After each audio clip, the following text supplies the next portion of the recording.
Welcome back, everybody, and good morning.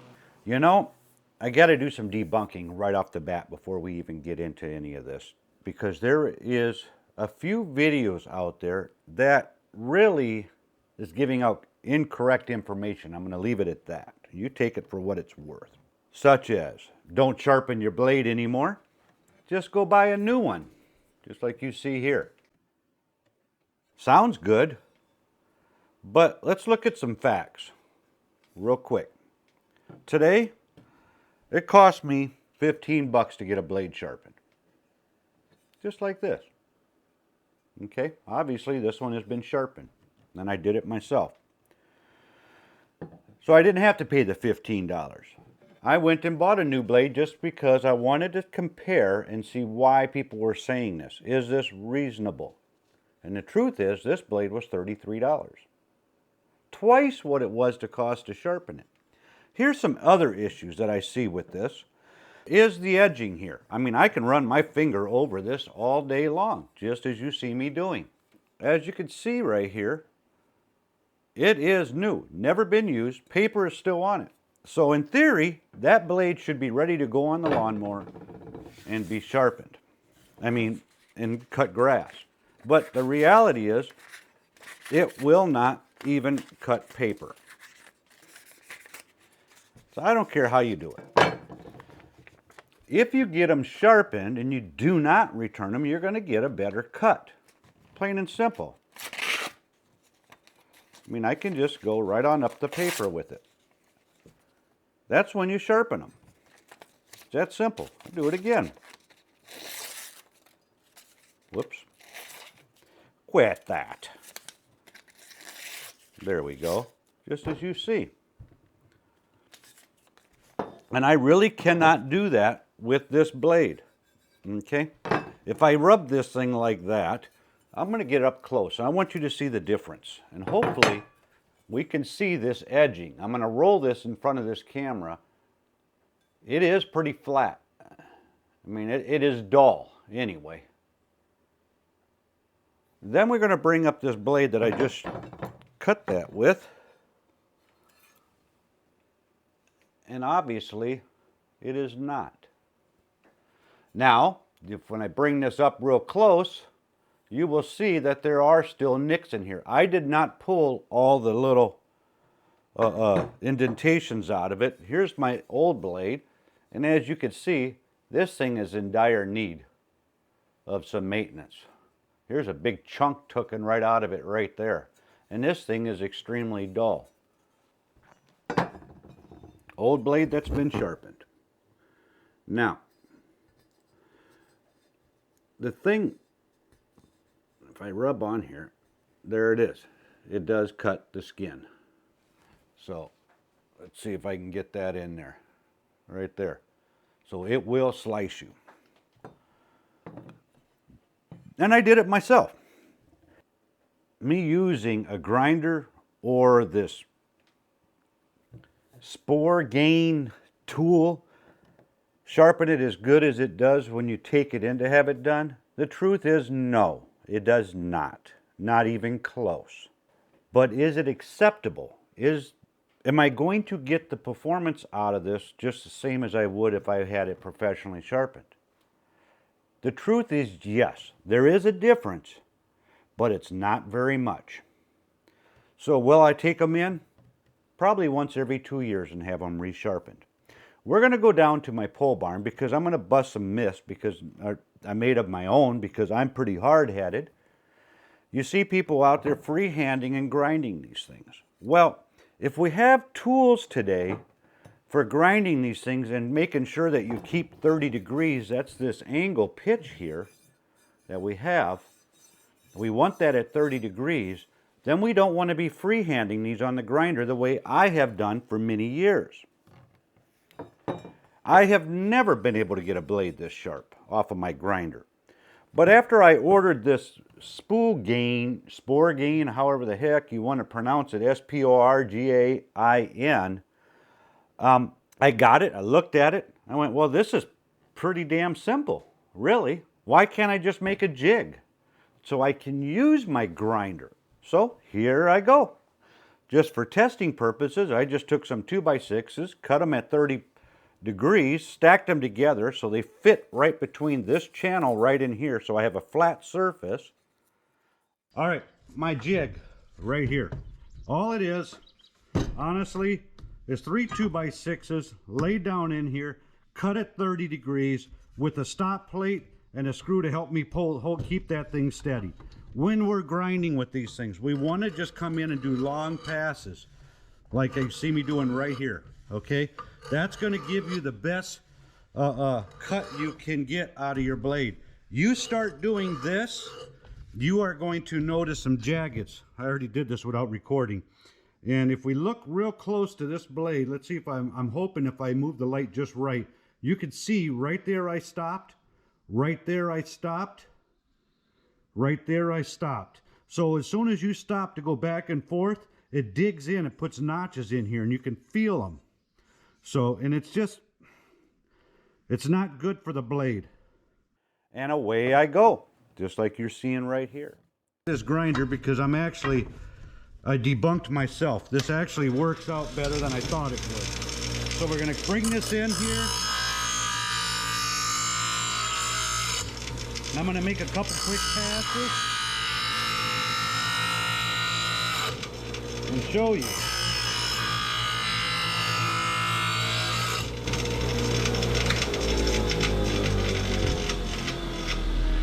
There you go. That is cutting very even across that. So that does 100% work. Debunked. Or I thought I was right that you couldn't use a grinder. I was actually quite surprised to find out doing that worked. Now, was it as good as using that new tool I purchased? Absolutely not. Buying that tool is going to be a personal choice. Do I find it worth it? For me, yes. Am I looking for perfection? Absolutely not. So here we go. We're going to go back down here again now, and we're going to look at running this Sporgain blade sharpener. Here it is with me being hard-headed and not using a disc, these flap discs. I chose to use my grinder disc because it's worked for years. Why is everybody promoting these things? I don't get it. I do now. So here we go.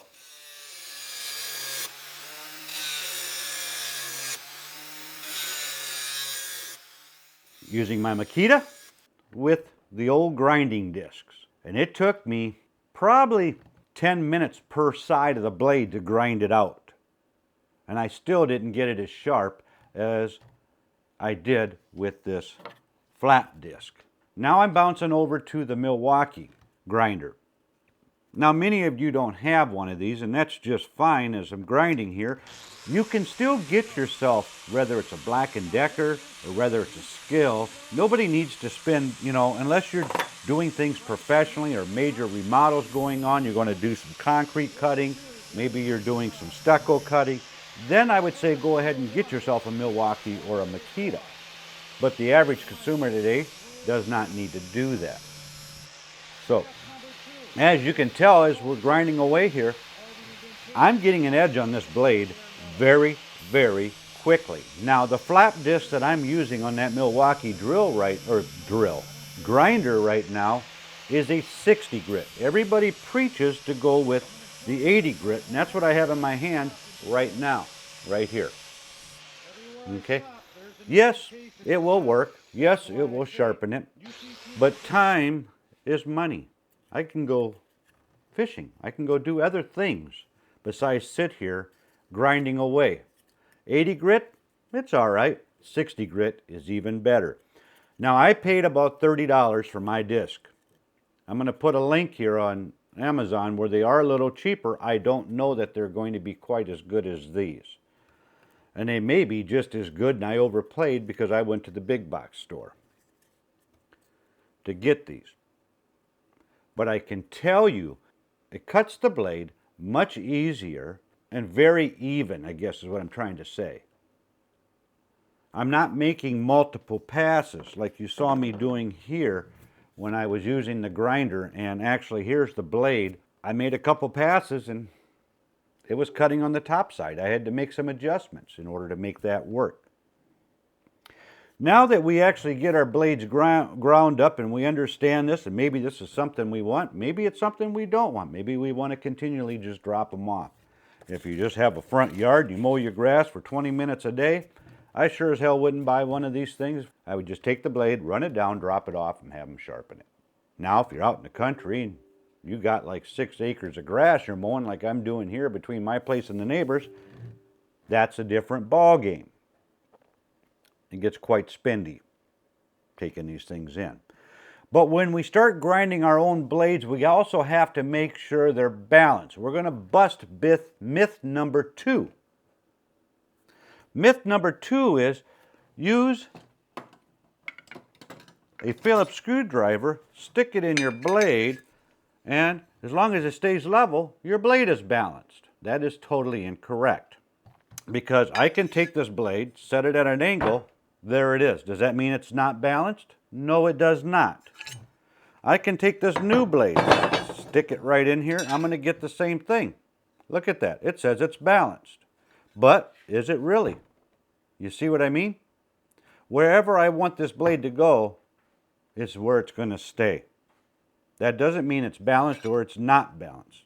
So using a tool like that is not adequate.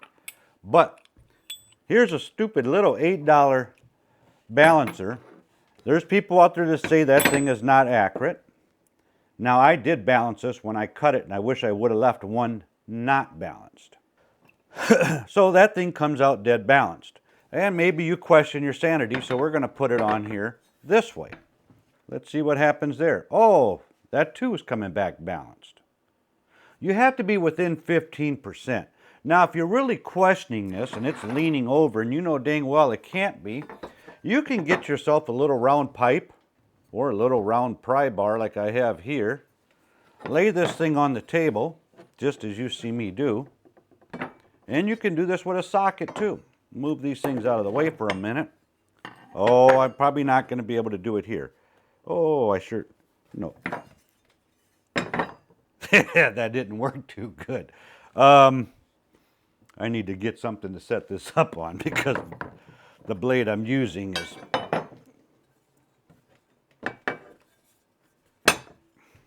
there. Now I can just turn it, straighten this out. I can spin it till I balanced it. If it's dead center in the middle of that hole, it's dead level. That's more accurate than this. And I'm pretty close. You can also use a socket. Go get yourself a 3/4 inch socket. Now I know it'll work, and I don't know why I didn't think of just doing that. As you can see, now I can't tell. I'm going to bet this is not. There we go. See? It's balancing. So I guess I need to go grind some more to my blade that I thought was balanced. Even though this says it is balanced. But I guarantee you I'm within 15%, so technically I can throw this on there. What happens if we don't balance the blade and we don't sharpen it correctly? The end result is, over time, you're going to end up with vibrations in the mower, which will lead to broken bolts and cracked body parts, and things go flying. Let alone it's extremely hard on the unit. So, should you buy this sharpener that I have sitting here? If you sharpen your blades 3 times a year and you're paying $15, that's 45 bucks. That sharpener is $60. You do that for 2 years, it's paid for itself. Get yourself a 60 grit. I'm not too, I have the 80 grit, but I know how the 60 grit works, and the 80 isn't going to work quite as well. I will put some links down below to these products. If you choose to purchase from them, thank you. If you found this informational, give me a thumbs up. Let me know down below what you do. Are you taking yours down to the hardware store and having them sharpened? Or do you use the grinder? Let me know what you guys use. With that said, you guys all have a fantastic day, and I hope you found this informational. God bless you all. Till next time. See you soon. Bye now.